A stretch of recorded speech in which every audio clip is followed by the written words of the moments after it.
I've been practicing English accent. Make me into a story. Where's the mic? Stop. Yes.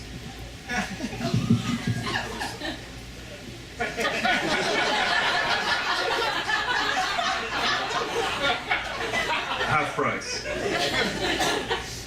Well, it seems the universe finally sent me that magical Negro I've been waiting for. I was outside the half-price books by Montrose and Westheimer when a seemingly homeless black man hailed me. He saw I was going to just walk on by at first. Sorry, I was William Sylph. He saw I was going to go just walk by at first, so he called out, "Hey, just talk to me, man. Just talk to me." This is little irritating.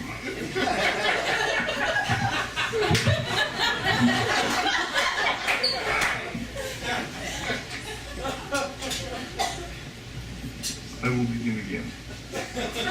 At first. Well, it seems the universe finally sent me that magical Negro I've been waiting for. I was outside of the half-price books by Montrose and Westheimer when a seemingly homeless black man hailed me. He saw I was going to just walk on by at first, so he called out, "Hey, just talk to me, man, just talk to me." This got me thinking about the scene at the end of Infinite Jest, where a character impersonating a homeless man is begging passers-by to please just touch him, and nobody would. So I thought, this guy's human, he deserves the time of day. So I said, all right then, let's talk. And I'm wearing cargo shorts and the dude abides t-shirt, sneakers. This guy's wearing cargo shorts and a plain t-shirt and sneakers, and he starts out pointing out how we're the same. We're wearing the same clothes, except for one difference. I had chosen to dress like this. He did not choose his clothing, but I was imitating him, he said, and then he corrected himself and said I was emulating him, which was the word emulating. Surprised me a bit. That didn't make sense. So I conceded he was right about the clothes and the emulation, and he said he knew I was an artist, and he knew I read books, and he asked me if I wanted to change the world, and I decided I did. But I didn't know how.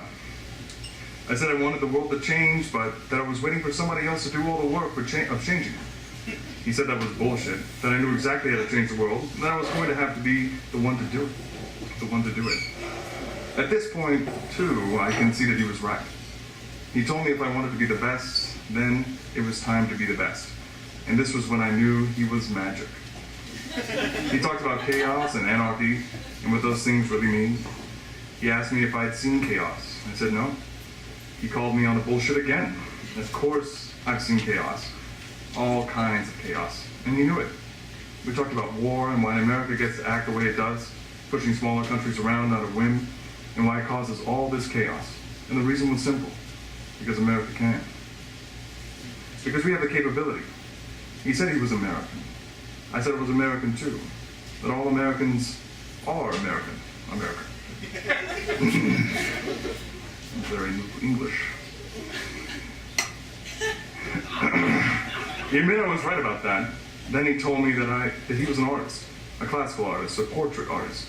His name was Quentin. By the way, the black guy, Quentin, is a classical artist. So he said, "Now look, man, I'm black as hell." I told him I could see that. He asked if he looked black. A bit, I said. And he said he needed some help, so I asked him how I could help.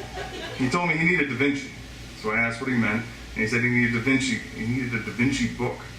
He learned all about art from Da Vinci, and Da Vinci was his teacher. So I said, "Show me this book you need and I'll buy it for you." We went into half-price books together, and there was an art book with a picture of the Mona Lisa on the cover, and that was the book he needed. So I told him I'd buy it for him, but not until after I checked to see if they had John Gardner's Grendel. They didn't. We went up to the register, and there, a mousy cute girl in jeans and a t-shirt, the sexiest clothes a girl can wear in my book, but I'm a weirdo. Looked at my shirt and started quoting lines from The Big Lebowski. And obviously, I fell madly and deeply in love with her that instant. I handed Quentin this book, and and we walked out, and he told me the secret to art. Your art needs three things: attitude, character, and personality. I repeated the three things with him a few times to make sure I'd remember. We hugged, and then we shook hands, and he bowed his head so his forehead touched my hand. Another black guy walked by and greeted Quentin by name and told me that Quentin was a great artistic talent, which I never doubted for a second. Quentin showed me the Mona Lisa on the book cover and pointed out that the painting contains two sunsets, which I'd never noticed. So Quentin told me he does art outside catbirds sometimes, and then he vanished off into the night. I drove off down Westheimer ways before I realized I hadn't any books for myself, so I went back to half price. The cute girl was off the register, out among the shelves now, and I hovered around for about half an hour, attempting to work up the courage to talk to her. Eventually, she up and talked to me, and asked if the homeless guy had been bothering me.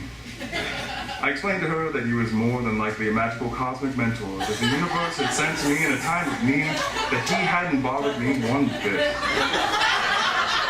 We chatted for a bit, and then I spent another 20 minutes or so out among the shelves working with the courage to ask her out. I almost chickened out, but then I thought about how disappointed Quentin would be in me if he knew.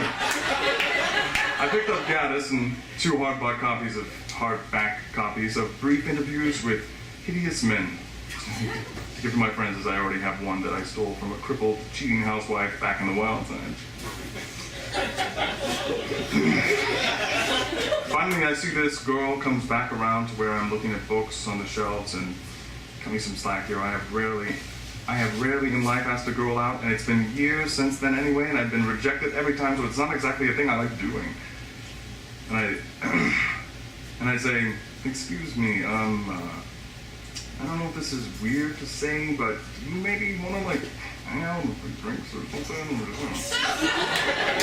And she smiles and says, yeah, sure, I guess. She got me some paper and a pen to write my number down for her, and then I walked out of there with pure fireworks going off in my brain, got in my car and drove out to the medical district, where I found a gorgeous building with waterfalls on both sides and pretty shimmering lights going all around. And thought maybe I'd get the chance to take her to look at this amazing building sometime, if she ever wanted to see something beautiful. Obviously not me. I hope she calls. It doesn't really matter all that much, but I hope she calls. That'd feel real good. And we could get coffee or beers or whatever she likes to drink, and maybe eventually go watch The Big Lebowski together somewhere or whatever. It doesn't matter, because the important thing, I guess, was forcing myself to do it in the first place.